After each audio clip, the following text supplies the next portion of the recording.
Alright, so Across the Spider-Verse is exactly 1 year old now, and I still can't stop watching it because it's a masterpiece, and the more I've dug into this film, the more one particular prediction about Beyond the Spider-Verse has just become very silly to me.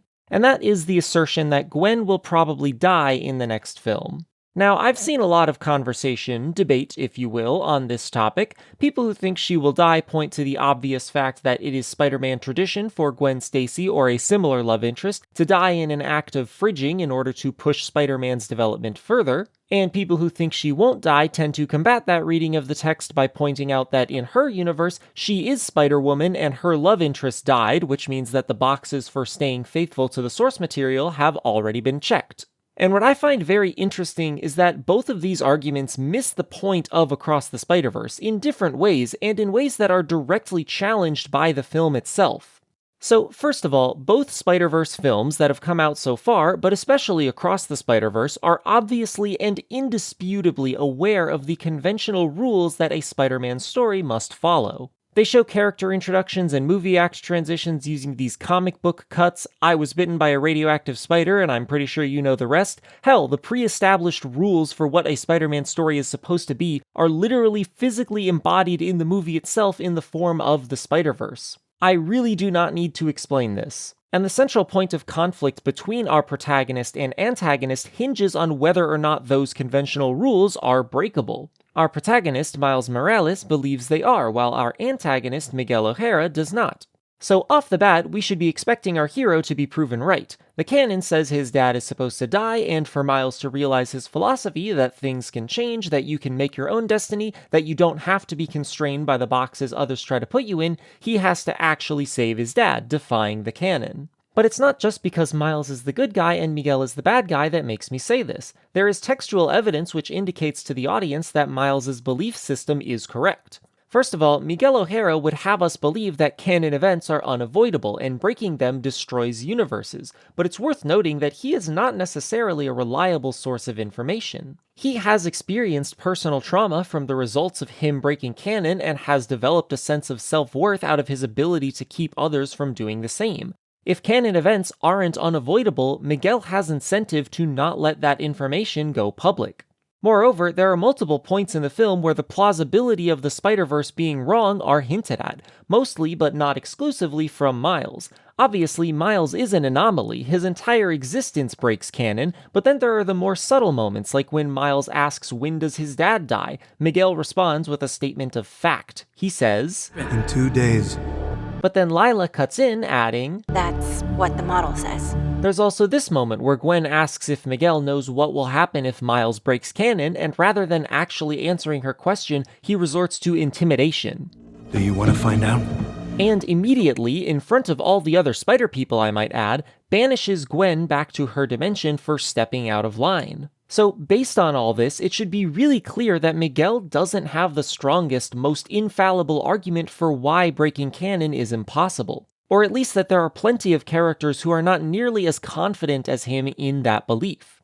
The examples I just pointed out imply that Miguel has gained the cooperation of other Spider people in no small part through fear and the power of pure assertion in his claims. And Gwen being the last person who challenges Miguel like this in the film, I believe is very meaningful, particularly as it applies to the discussion surrounding her fate in Beyond the Spider-Verse. If you hadn't picked up on it yet, the argument that Gwen must die because Gwen Stacy has to die in a Spider-Man story is exactly the same as saying that Miles' dad must die because a police captain close to Spider-Man dying is a canon event.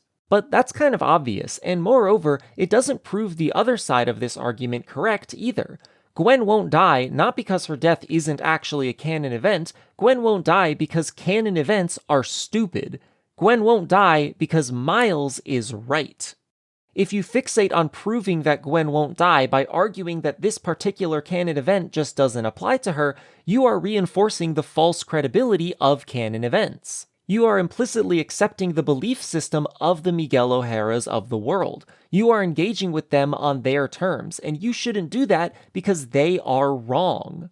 And that specific understanding of how to properly oppose systems like the one Miguel constructs is what Across the Spider-Verse communicates to the audience through Gwen. Which is why it baffles me so much that anyone can miss this in conversations about whether or not she will die. Gwen herself is heavily implied to be concerned about the possibility of her own death if she allows her relationship with Miles to become romantic. And it is all too easy to see how Miles' existence, his utter defiance of the rules she thought the multiverse played by, acts as a source of hope for her.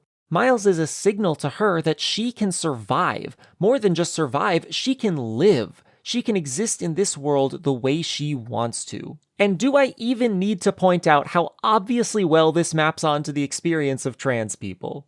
Look, the whole "is Gwen trans" debate that took over a sizable chunk of the public reaction to this film when it came out was always just a big meme to me, because everyone who is against interpreting her character as trans pretended to be some kind of high intellectual of storytelling and authorial intent by pointing out that Gwen isn't canonically confirmed as trans. You can read her as a trans allegory all you want, but that's just your interpretation. Like, congratulations, you figured out how all of art consumption works. People observe elements of a creative work and come up with their own interpretations of said creative work based on those observations. It should also come as no surprise how ironic I think it is that such a huge part of the discussion surrounding this film was about whether or not one of its characters is canonically trans, when the whole point of the movie, and in particular the whole point of this specific character, is about dismantling the mindset that canonicity holds any value. And for what it's worth, there absolutely is enough evidence in this movie to reasonably interpret Gwen as a trans woman. If you think that the creative staff didn't know that the film would be read this way and intend for it to be read this way, at least by trans people, you are operating on an astonishing level of intentional misunderstanding of the text.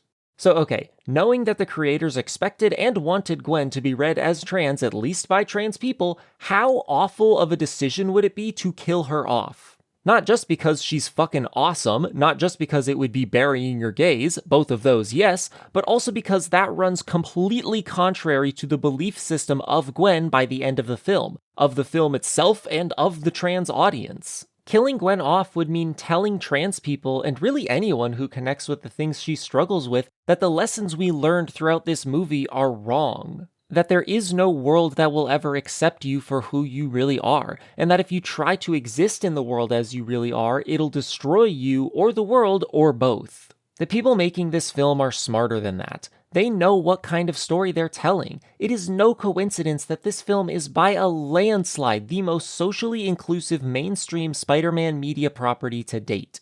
The themes it is just intrinsically about are simply really applicable to social minorities. And I don't mean to paint all minorities as a monolith. Different intersectional identities will experience different types and degrees of stigmatization, and that's something this film also appears to be aware of. Reading Gwen as trans is meaningful, but what adds an extra layer to that meaning is reading her as a white trans person specifically. Gwen, like many white trans people, feels the pressure society puts on her to not be honest about who she truly is. But she has a tendency to act as if existing systems of inequality are something to be navigated rather than dismantled. If I go through the struggle to fit myself into an accepted box, even if it's not the box I was told to fit into at birth, everything will go back to normal. A lot of white trans people get fooled by the dream of integrating into the world as it exists now. Or, a few years ago before our existence became a political wedge issue. Partially because we struggle to see how our race has impacted our lives, but also because we are so often vulnerable and in need of a support system. Thematically then, it makes sense why Gwen clings so hard onto the Spider Society and the belief system which Miguel imposes on it, even though it's exploiting her to do things that are not in her or Miles' best interests. People like her, people like us, don't always have hope that a better alternative to this system exists until we come into contact with, people like Miles. People who, rather than trying to find a set of rules they can tolerate following, break the rules and forge their own new path. I never found the right band to join. So I started my own. Spider-Man Across the Spider-Verse is about breaking out of the boxes imposed upon you by wider society. So for it to do anything other than radically break conventions of a traditional Spider-Man story would be antithetical to what it stands for as an art piece. That is why Gwen won't just not die in Beyond the Spider-Verse, Gwen will live.